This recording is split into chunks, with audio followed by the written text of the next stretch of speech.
This movie tells a story of world leaders meet at the G7 summit in Germany, but get lost in the woods whilst trying to compose a joint statement on an unspecified global crisis. Beset by thick fog and menaced by undead bog bodies and a giant brain, they navigate the tortured passions between them.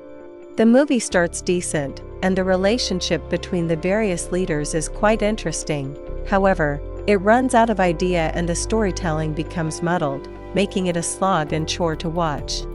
Initially interesting, the movie loses steam with vague storytelling, weak explanations, and lackluster humor towards the end. The first act of the movie is arguably the strongest, as the script gives us some decent laughs. As the film progresses, it loses its steam thanks to vague storytelling and less successful humor by the end. Political satire genre requires a delicate balance between absurdity and precision. Unfortunately, this movie misses the mark on both fronts. The film starts with promise, enticing in its first 30 minutes. But as it progresses, the movie really falters. This satire can't translate its themes into an effective piece of commentary, as it fails to walking a fine line between precision and farce. The movie struggles to find the point, as given that the crisis to which these leaders are drafting their response is unspecified, the film clearly isn't interested in sharp insight into a given current event. Rather than offering sharp insights or satirical laughs about current events, the film descends into monotony and struggles to find relevance, turning into a tedious slogs.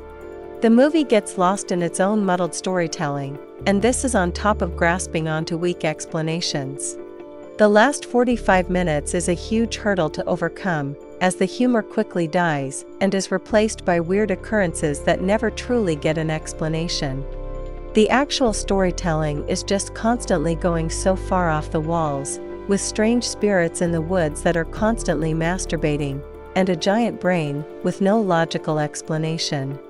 While going the ambiguity route could typically work for an apocalypse-type movie, it is the movie's weakest point. The suspense is there, but by the film's end, the humor begins to resemble inside jokes that we never become privy to. The dialogue is probably funnier on the page than it is acted out, as most of the jokes fail to land. Instead, viewers might give up trying to laugh and simply stared in disbelief. The movie becomes a mess as it fails to keep up the momentum.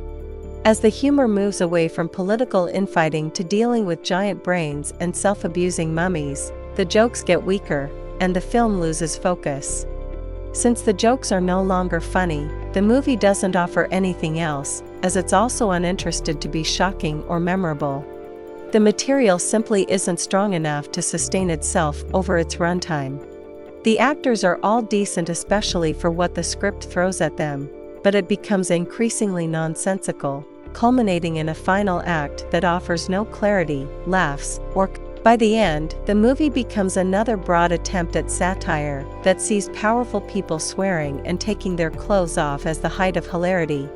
The viewers also have to wonder what the message it seeks to convey actually is. The movie doesn't say much about political leadership that we don't already know, nor does it care to satisfy our need for answers. Nearly 2 hours is a long time to ask an audience to spend with a spoof that struggles to spoof anything, but most people are likely to have checked out long before the end.